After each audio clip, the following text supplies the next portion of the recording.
a little bit more detail about all of that. There's a few different options out there, but this is all free, which is the coolest part about this. We spent a little money on a mixer and a little money on some headsets so that we could do the audio, but other than that, every part of this has been free. So that's good news for everybody out there that is looking to do this. So check out the Team Calabrese webpage. If you got any questions, get in touch with them.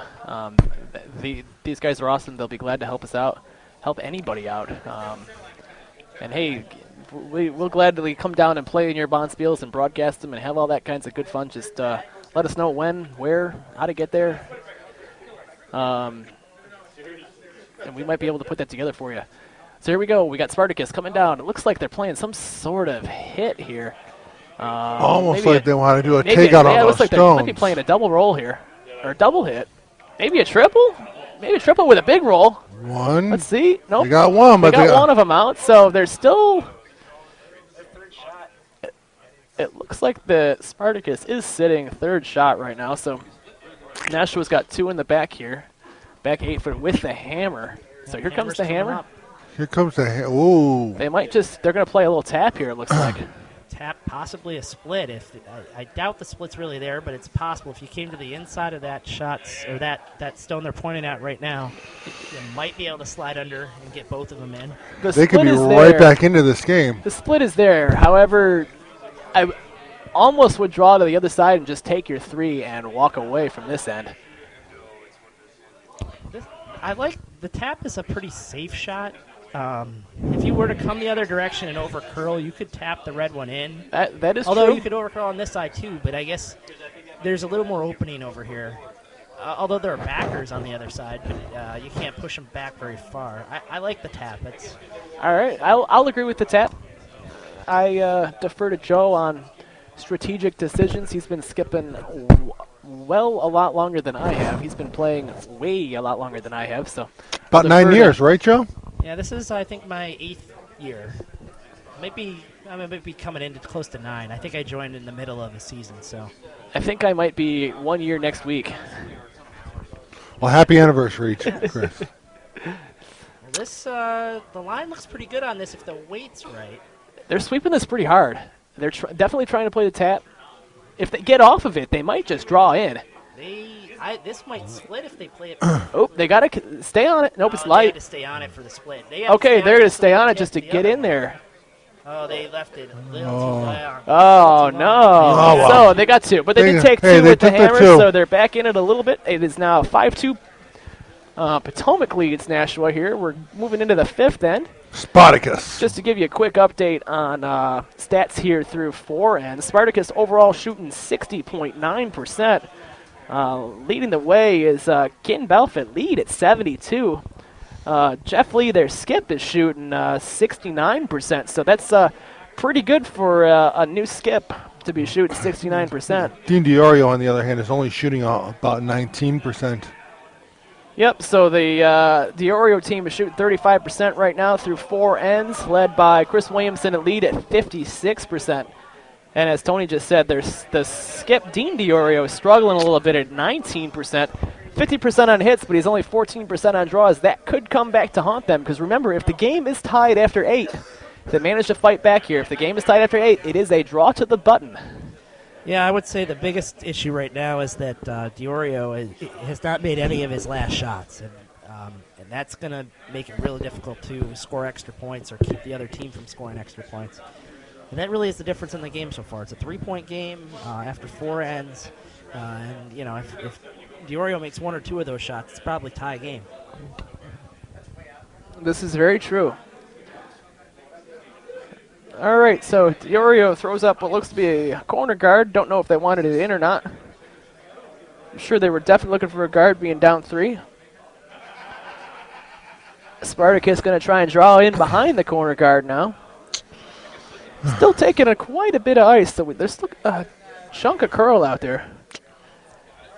Just to give you a real quick update on the other sheets, Broomstones is up 7-0 after 3 ends on sheet B.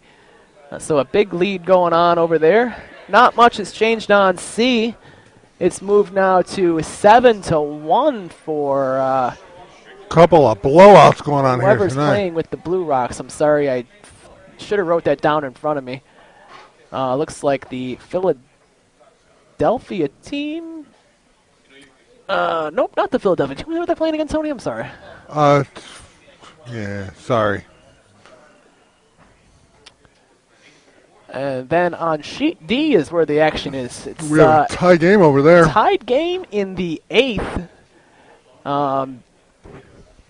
Blue, which looks to be the Brooks rink, is sitting one on the button over there. So those are 4 brand new curlers playing in that team on that side. They won their first game yesterday. Took a loss earlier,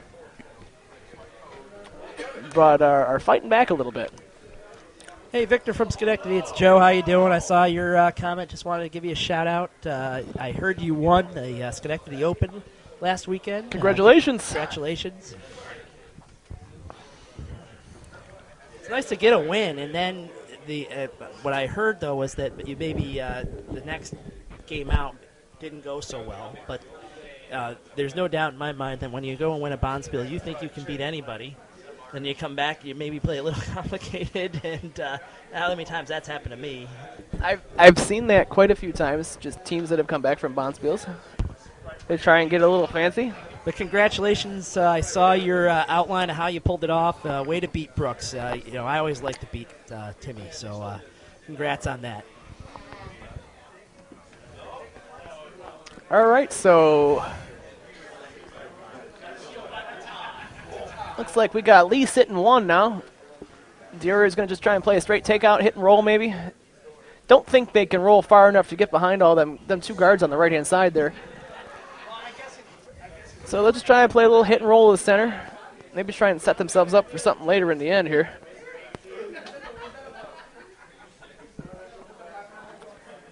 They're on this early. This may over curl. I don't know if they're going to get this rock. They're going to need to sweep this. They might need motors on their sweepers to get this one. That one's going right on by. So unfortunately a miss there for Tom Pawlowski. I'm sorry about the pronunciation. You know you got it right the second time, Chris? I believe I got it right the second time. All right.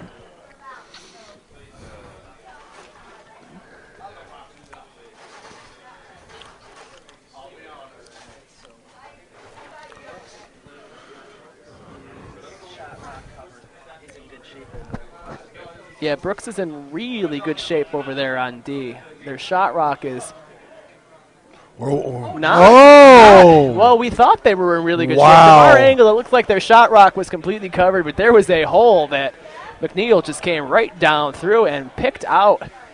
What a great shot. McNeil is a stick curler, and I have a phrase, never trust a stick curler, because they make those takeouts all the time. And That's true.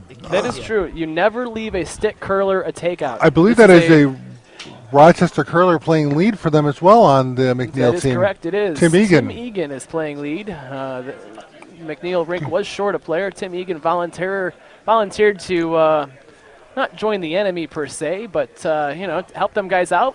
For 1 week, he's a stinking traitor. For 1 week, he is a member of, where's McNeil from? Is that Potomac? Potomac. It is from Potomac. That is correct. So thanks to Tim Egan for joining them guys, so they had a full rink for the week. It's much appreciated. Glad that he's getting his experience. He is a brand new curler as well. Just started this season. Played against him on Monday night. Yeah, Tim is going to be playing with me on Tuesday Night Mixed this next draw. He's picked the game up real well, jumped in, both feet in. Struggles a little bit with takeouts, we've discovered. However, like I said, he's picking it up real fast. So he's quite enthusiastic. He's very enthusiastic. And that's what we really like to see in a curler, is his enthusiasm and a love of the game. All right, so Potomac throwing up a guard here, just trying to guard their shot rock. And it's a long guard. Very, very, very long guard. It does leave a pretty good opening to get the hit here. I don't even know if you can see that guard on our screen here. No, it would not appear on the monitor. Maybe Joe can put up where that guard actually landed. Well, at least the general location of it, but it's way out, just barely across, but it's about there. It's about a foot across the hog line, so it does leave that shot rock open. Yeah, I'd say it's about 2/3 open. I can see a lot more of it than 2/3 right now there, Joe. That's because you're to my left. Oh, that is correct. All right, so Mike Ward with the takeout attempt. He's going to crash that guard, so it was covered enough. It was covered enough, so good And, guard by Potomac. And the guard does its job. That's right. Hey, we are having lots of fun here, folks. We appreciate you for sticking in. How many viewers are we up to? Have we? Up two. I We're know- up 2 viewers at this point. I know I saw. How many viewers are we down to? Actually, we're 40? not doing too bad. 49. 49. 49 viewers are That's- listening to this. That seems to be about the average for the day. I did see a high this afternoon of 63. I only see 9 followers, though. So we got 49 viewers, but only 9 followers. Click on that follow channel button, folks. All right, You so too now I can have follow to erase Team this Calabrese. one. There It's is not a there broadcast just about every Wednesday. It may not be a full featured broadcast like this, but there is one every Wednesday. And it is scintillating curling drama. Yes, well, the Wednesday night draws is of our team. We have a 21-game undefeated streak going. So we would like to try to keep that up. If you want to tune in, see when it ends. We'll have to see what To what? happens. I think it may be time for me to go back to Wednesdays and take a shot at Team Calabrese. Is that a challenge? I believe that might be a challenge. I for Mr. Durazio here. remember back in the day. My teams always seemed to have Mr. Calabrese's team's number All right, so for a while. Of course, that was several years ago. Diorio was playing a hit here. I have to say that my Pick up the team shot, is Rock. quite a bit better than it was then. When I'm playing with John Shields, you know. All right, so they're on this pretty hard. If they don't get on this even harder, it's going to go right by. Oh man, This I is think curling. They're missing this. They're missing this one. Uh-oh. That's not good not good for Nashua. Not good at all. Mike Ward is struggling a little bit. 25% overall, 20.8% on his hits, as you can see on your screen there before it got flipped. He is struggling on Take takeouts. as many as you want. All right, so now this leaves Spartacus with another chance to guard up. You could put another one in at this point if you wanted to, but looks like they're going to guard. I think they're definitely looking at guard this direction here. I mean, that's about the amount of curl that we've been getting for a guard, so if they can get this covered up, they'll be sitting really good here at this end.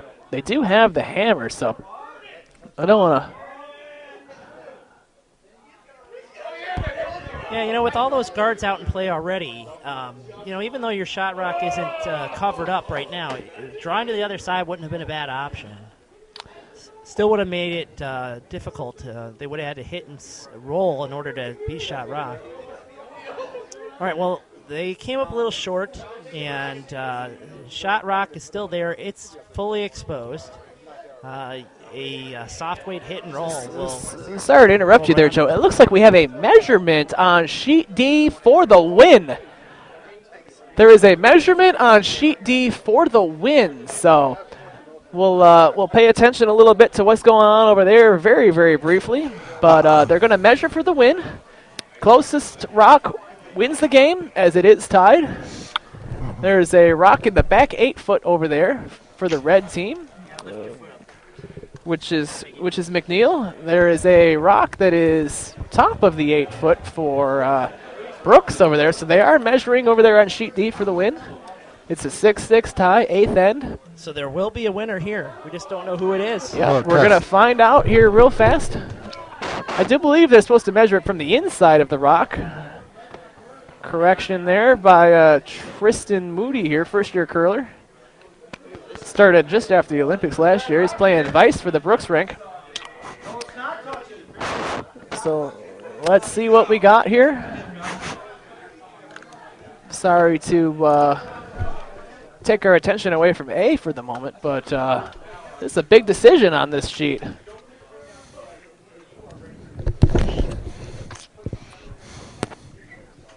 Sorry, I got behind a little bit on my next player situation. We have 2 red rocks left and 1 blue rock left. It is Oh, red, wow. so it is red. So it looks like McNeil pulls off the victory. Not by much. Like I said, it came down to a measurement. So great game on sheet D by both teams. And we saw Alan McNeil do a Hey, congratulations fist to pump. Little fist bump on that end. Congratulations to Congratulations. Tim Egan High fives from all around Rochester there. It for was a really well played moving game. on. Yeah, very well played game. So it looks like the Brooks rink will drop down to